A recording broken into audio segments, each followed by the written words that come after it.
কেন্দ্রীয় মন্ত্রী আইন প্রণয়নকারী সদস্য পার্লামেন্টের, ওনাকে আইন ওখানে মেজরিটি আছে, ওনাদের মন্ত্রিসভা থেকে বলুন যে ভারতবর্ষের সংবিধানে কারো মন্দির করা মসজিদ করা যাবে না, সেটা ওনারা আইন করে যেটা ঘোষণা করুক, তখন ভাবা যাবে। সুপ্রিম কোর্ট বাবরি মসজিদ মানা করেনি কোথাও। 2019 সালের যে নির্দেশ, তাতে সুপ্রিম কোর্ট বলেছে বিতর্কিত ল্যান্ড রামলীলাকে দেওয়া হয়েছে, সেখানে রাম মন্দির হয়েছে।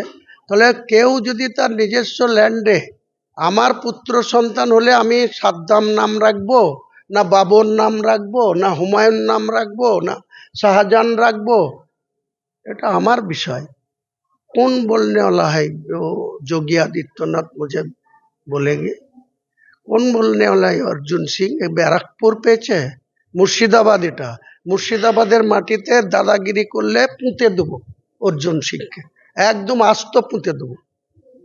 আসুক না, লাখ লাখ লোককে অর্ডার দিয়ে দেবো অর্জুন সিংকে একবারে জ্যান্ত, যেমন এদের একটা বৈরাগ্যদের মৃত্যু হলে খাড়া করে পুঁতে, অর্জুন সিংকে খাড়া করে গর্ত করে পুঁতে দেবো।